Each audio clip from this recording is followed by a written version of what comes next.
नमस्कार दोस्तों, जय हिंद। आप सभी का एक बार फिर से हमारे YouTube channel excellent Gyandeep classes में बहुत-बहुत स्वागत है। एक बार फिर से हम आपके लिए जीएस से संबंधित कुछ महत्वपूर्ण प्रश्नों की श्रृंखला लेकर के आए हैं। आपको इससे पहले 2 वीडियो में 50 क्वेश्चनों के बारे में, 50 प्रश्नों के बारे में अध्ययन कराया गया। आज हम उसी क्रम को आगे बढ़ाते हुए आगे के प्रश्नों के बारे में अध्ययन करेंगे। तो आज के प्रश्नों की श्रृंखला का हमारा जो पहला प्रश्न है, आइए देखते हैं। हमारा जो प्रश्न नंबर 1 है आज का, कि टिबिया नामक अस्थि शरीर के कौन से अंग में या वह कहाँ पर पाई जाती है? तो ऑप्शन हमारा है हाथ में, कान में, पैर में या फिर संपूर्ण शरीर में। जो टिबिया नामक अस्थि है वह हमारे शरीर के पैरों में पाई जाती है, अर्थात हमारा जो ऑप्शन नंबर सी है वह सही हो जाएगा। आइए इसी क्रम में हम अगला प्रश्न देखेंगे कि धावन सोडा का रासायनिक नाम क्या होता है? धावन सोडा जो होता है, जिसको हम वॉशिंग पाउडर के नाम से भी कहते हैं, उसका रासायनिक नाम क्या होता है? उसको आप तुरंत कमेंट करके बता सकते हैं। उसको सोडियम कार्बोनेट कहते हैं, सोडियम बाइकार्बोनेट कहते हैं, कैल्शियम कार्बोनेट कहते हैं या फिर सोडियम हाइड्रा ऑक्साइड कहते हैं। तो सोडियम बाइकार्बोनेट को हम धावन सोडा के नाम से जानते हैं। तो हमारा ऑप्शन नंबर जो बी हो जाएगा, सोडियम बाइकार्बोनेट, जिसका सूत्र होता है NaHCO3। यह सोडियम बाइकार्बोनेट का सूत्र होता है। इसी क्रम में हम अगला क्वेश्चन देखेंगे। हमारा जो प्रश्न नंबर 53 है, आज का तीसरा प्रश्न है कि किस प्रकाश में सबसे कम तरंग दैर्ध्य होती है? यानी निम्नलिखित में जो प्रकाश दिए गए हैं रंग, उनमें कौन से प्रकाश में सबसे कम तरंग दैर्ध्य पाई जाती है? तो हमें मालूम है कि लाल रंग में जो तरंग दैर्ध्य होता है सबसे अधिक पाई जाती है, और हमारा ऑप्शन नंबर बी जो है बैगनी कलर में जो है प्रकाश का तरंग दैर्ध्य सबसे कम होता है। तो ऑप्शन नंबर बी हमारा सही हो जाएगा। इसी क्रम में आइए अगला क्वेश्चन देखते हैं।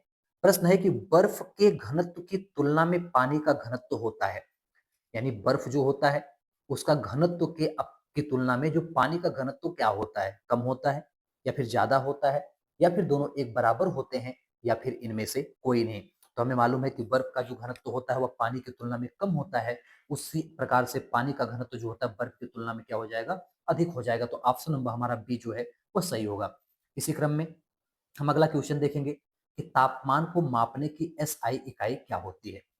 जो मापक होते हैं, कई पद्धतियां होती हैं। आप पढ़े होंगे एमकेएस पद्धति के बारे में, सीजीएस पद्धति के बारे में, एफपीएस पद्धति के बारे में और एसआई पद्धति के बारे में। एसआई पद्धति को हम अंतरराष्ट्रीय प्रणाली के नाम से जानते हैं, इंटरनेशनल सिस्टम भी इसको कहते हैं, और यह सभी देशों में लागू होने वाला मापक इकाई है। तो उसी मापक इकाई के आधार पर पूछा है कि तापमान को किसमें नापते हैं? न्यूटन में या फिर केल्विन में या फिर कैंडला में या फिर विद्युत फ्लस्क में नापते हैं? तो जो तापमान को मापने की इकाई होती है वो हमारी होती है केल्विन। तो ऑप्शन नंबर जो हमारा बी है, केल्विन, यह सही हो जाएगा। इसी क्रम में आज का छठवां क्वेश्चन हमारा है कि मायोपिया से क्या तात्पर्य है? या मायोपिया निम्नलिखित में से कौन से रोग को कहते हैं? निकट दृष्टि दोष को या फिर दूर दृष्टि दोष को या फिर जरा दृष्टि दोष को या फिर मोतिया बिंदु को? तो आपको अभी पिछले क्वेश्चन में आपको एक प्रश्न बताया गया था कि हेट्रोमायोपिया किसे कहते हैं। तो हेट्रोमायोपिया दूर दृष्टि दोष को कहा जाता था। तो आपका मायोपिया जो होता है वह निकट दृष्टि दोष को हम मायोपिया के नाम से जानते हैं, अर्थात हमारा ऑप्शन नंबर जो ए है वह सही हो जाएगा। इसी क्रम में आज का अगला प्रश्न हमारा है कि अम्ल का स्वाद होता है। जो अम्ल होते हैं, बहुत ही आसान सा सवाल है कि अम्ल का स्वाद कैसा होता है? खट्टा होता है, कड़वा होता है, तीखा होता है या फिर मीठा होता है? इसको कोई भी बता सकता है कि अम्ल का स्वाद खट्टा होता है। तो आपका जो है ऑप्शन नंबर ये सही हो जाएगा। इसी क्रम में आज का आठवां हमारा प्रश्न है कि प्रकाश वर्ष किसकी इकाई है? जो प्रकाश वर्ग मामक पैमाना है, इसमें क्या मापा जाता है? कौन सी चीज मापी जाती है? तापमान नापा जाता है या बल या फिर दूरी या फिर समय? तो प्रकाश वर्ष जो है वह दूरी की इकाई होती है, तो उससे दूरी नापा जाता है। ऑप्शन नंबर आपका सी सही हो जाएगा। इसी क्रम में आज का नौवां प्रश्न है कि ध्वनि तरंगे किस प्रकार की तरंगे हैं? जो ध्वनि वाली तरंगे होती हैं वह कौन से प्रकार की तरंग है? अनुप्रस्थ तरंगे होती हैं या फिर अनुदैर्ध्य तरंगे होती हैं या फिर वह दोनों होती हैं या फिर इनमें से कोई नहीं? तो जो ध्वनि तरंग होती है वह हमारा ऑप्शन नंबर जो बी है कि अनुदैर्ध्य हमारा ध्वनि तरंगे जो होती है वह अनुदैर्ध्य तरंगे होती हैं, तो हमारा ऑप्शन नंबर जो बी है वह सही हो जाएगा। इसी क्रम में आज का अगला क्वेश्चन हम देखेंगे।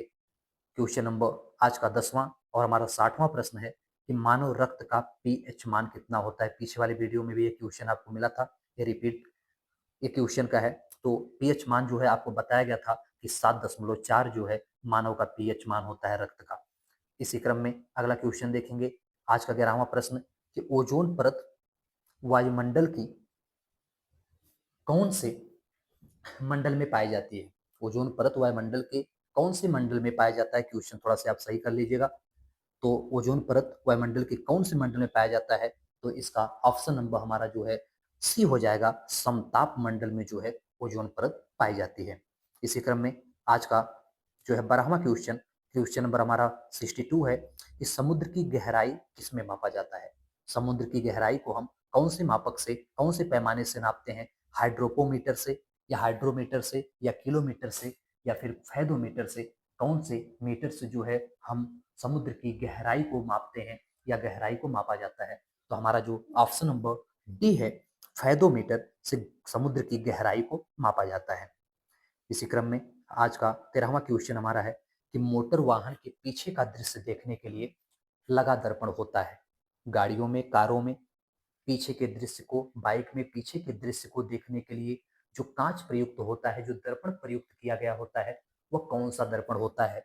वह उत्तल होता है, वह अवतल होता है, या फिर वह हमारा समतल होता है, या फिर इनमें से कोई भी नहीं। आप इसके बारे में बता सकते हैं कि जो वाहनों में पीछे के दृश्य को देखने के लिए लगा दर्पण होता है वह हमारा उत्तल दर्पण होता है। उत्तल दर्पण की खासियत होती है कि वह बड़े से बड़ी चीजों को छोटा करके दिखा देता है। इसलिए घर के पीछे बड़ी से बड़ी गाड़ियां, घर दर्पण, गाड़ियों के पीछे, कार के पीछे जो बड़े बड़े वाहन होते हैं, ट्रक होते हैं, बस होते हैं, बड़े बड़े साइड में जो घर बने होते हैं वो हमें छोटे से दर्पण में दिखाई देने लगते हैं, तो हमारा उत्तल दर्पण होता है। आइए इसी क्रम में अगला क्वेश्चन देखते हैं कि डायोप्टर में क्या मापा जाता है। डायोप्टर जो मापक हमारा है उसमें क्या मापते हैं। घटित ऊर्जा को, या तापमान में वृद्धि को, या फिर लेंस की क्षमता को, या फिर इनमें से कोई नहीं। तो डायोप्टर में हमें पता है कि जो लेंस होती है, लेंस की क्षमता को हम डायोप्टर में नापते हैं। तो हमारा ऑप्शन नंबर सी जो है वह सही हो जाएगा कि लेंस की क्षमता को डायोप्टर में मापा जाता है। उम्मीद कर रहा हूँ कि आपको जो प्रश्न बताए जा रहे हैं वो अच्छी तरह से समझ में आ जाते होंगे। और अगर आपको प्रश्न अच्छे लग रहे हों तो अगर अभी तक आपने हमारे चैनल को सब्सक्राइब नहीं किया हो तो प्लीज कर लीजिएगा। आइए इसी क्रम में अगला क्वेश्चन देखते हैं कि संगमरमर का रासायनिक नाम क्या है। संगमरमर का रासायनिक नाम क्या है। संगमरमर को रासायन नाम में किस नाम से हम जानते हैं। कैल्शियम क्लोराइड के नाम से, या फिर सोडियम क्लोराइड के नाम से, या फिर सोडियम हाइड्रोक्साइड के नाम से, या फिर कैल्शियम कार्बोनेट के नाम से। तो संगमरमर का जो रासायनिक नाम है वह कैल्शियम कार्बोनेट है, जिसको हम CaCO3 कहते हैं, या CaCO3 के नाम से जानते हैं। आइए आज का अगला प्रश्न कि सर्वप्रथम जीवाणु का पता किसने लगाया था। यानी जीवाणु की खोज सबसे पहले किसने की थी। लिवेनहॉक ने, इवानोवस्की ने, या फिर रोनाल्ड रॉस ने, या फिर रोनाल्ड कोच ने। तो हमें मालूम है कि जीवाणु के जो खोजकर्ता थे वे लिवेनहॉक थे, क्योंकि इवानोवस्की जो थे इन्होंने वायरस की खोज की थी, और जो रोनाल्ड रॉस हमारे हैं इन्होंने मलेरिया के टीके की खोज की थी, और हमारे जो रोनाल्ड कोच हैं इन्होंने जो है परजीवी की खोज की थी। आइए इसी क्रम में अगला क्वेश्चन देखते हैं। क्वेश्चन नंबर 67 कि जंग से बचाने के लिए लोहे पर किसकी कलई की जाती है। लोहे के ऊपर कौन से धातु का पेंट किया जाता है। जिंक का, या तांबे का, या फिर निकिल का, या फिर इनमें से कोई नहीं। तो लोहे को जंग से बचाने के लिए हम जो है जिंक की उसके ऊपर पेंट करते हैं, या जिंक का उसके कोई ऊपर हम कलई करते हैं, जिसको हम गैल्वेनीकरण के नाम से भी जानते हैं। आइए इसी के क्रम में हम अगला क्वेश्चन देखते हैं 68। मृग तृष्णा बनने का क्या कारण है। मृग तृष्णा क्या होता है। हम गर्मियों के समय में देखते हैं कि रोड पर घरों के प्रतिबिंब हमें दिखाई देते हैं। रेगिस्तान में जो है हमें पेड़ों की उल्टी परछाइयां नजर आती हैं। यह किसके कारण होता है। अपवर्तन, परावर्तन, या व्यक्तिकरण, या फिर पूर्ण आंतरिक परावर्तन के। तो हमारा जो है मृग तृषणा बनने का जो कारण होता है वह ऑप्शन नंबर डी जो है पूर्ण आंतरिक परावर्तन के कारण यह क्रिया होती है। अगला क्वेश्चन हम देखेंगे, हमारा क्वेश्चन नंबर 69 है कि बायोगैस में मुख्यतः होती है, यानी बायोगैस में सबसे अत्यधिक मात्रा में कौन सी गैस पाई जाती है? मीथेन पाई जाती है, हाइड्रोजन पाई जाती है, ऑक्सीजन पाई जाती है या फिर सल्फर पाया जाता है? तो हमें मालूम है कि बायोगैस में सबसे अत्यधिक मात्रा में पाई जाने वाली जो गैस है वह हमारी मेथेन है, जिसको हम CH4 कहते हैं। सबसे अत्यधिक मात्रा में मेथेन पाई जाती है बायोगैस में। आइए अगला प्रश्न देखते हैं। प्रश्न नंबर 17 है हमारा। बहुत ही महत्वपूर्ण प्रश्न है ये कि ग्लूकोमा एवं ट्रिकोमा बीमारी किससे संबंधित है, यानी हमारे शरीर के कौन से अंग से संबंधित यह बीमारी है ग्लूकोमा एवं ट्रिकोमा? छोटी आंत से, हृदय से, यकृत से या आंख से? तो ग्लूकोमा और ट्रिकोमा नामक जो बीमारी है वो हमारे आंख से संबंधित बीमारी है। तो हमारा ऑप्शन नंबर जो डी है वह सही हो जाएगा, आंख से। इसी क्रम में आज का अगला प्रश्न हमारा है 71 कि एलपीजी का मुख्य घटक क्या है? एलपीजी को आप जानते होंगे, जिसको हम लिक्विड पेट्रोलियम गैस के नाम से भी जानते हैं। तो उसमें सबसे अत्यधिक मात्रा में या उसमें मुख्य रूप से कौन कौन सी गैस पाई जाती है? तो आपका ब्यूटेन, प्रोपेन या दोनों या फिर इनमें से कोई नहीं? तो आपको बताना है कि एलपीजी जो होता है वह कौन कौन से गैसों का घटक होता है या उसमें से कौन से घटक मिल करके, कौन कौन से गैस मिल करके एलपीजी का निर्माण करते हैं।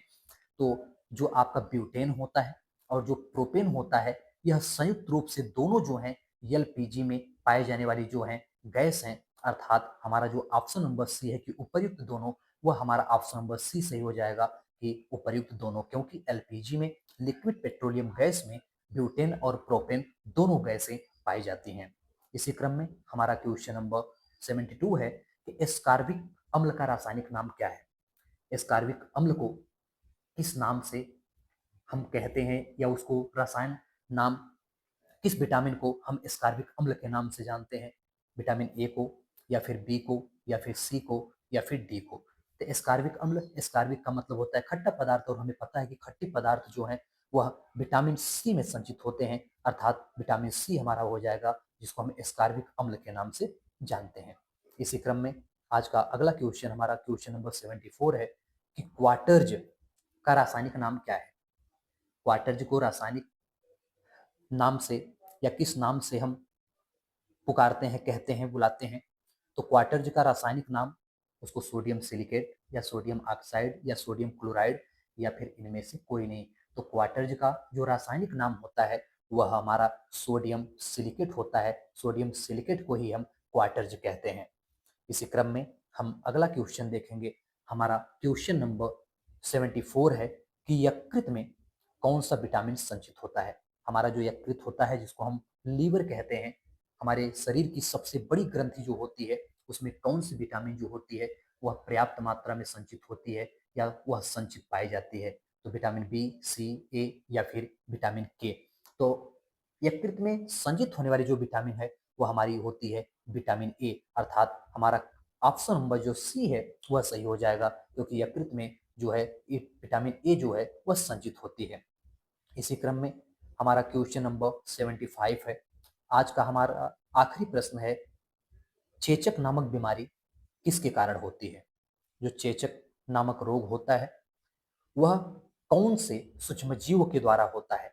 क्या वह जीवाणुओं के द्वारा होता है, या फिर क्या वह कवकों के द्वारा होने वाला रोग है, या फिर क्या वह विषाणुओं के द्वारा होने वाला रोग है, या फिर उसको प्रोटोजोआ के द्वारा यह रोग लोगों में होता है?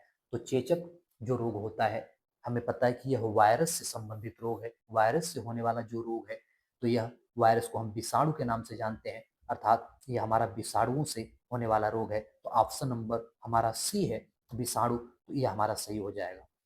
आपको यह उत्तर हो जाएगा ऑप्शन नंबर सी। इसी क्रम में आज के लिए फिलहाल इतना ही। उम्मीद है कि आपको ऊपर दिए गए जो भी प्रश्नों का अध्ययन कराया गया, आपको बेहतर तरीके से, अच्छी तरह से समझ में आ गया होगा। और अभी तक आपने अगर हमारे यूट्यूब चैनल को सब्सक्राइब नहीं किया है तो उसको अवश्य सब्सक्राइब कर लें और कमेंट करना ना भूलें। आप हमें कमेंट करके बताएं कि आपको वीडियो कैसा लगा, और लाइक करना ना भूलें। आपको अगले वीडियो में हम फिर मिलेंगे। तब तक के लिए धन्यवाद।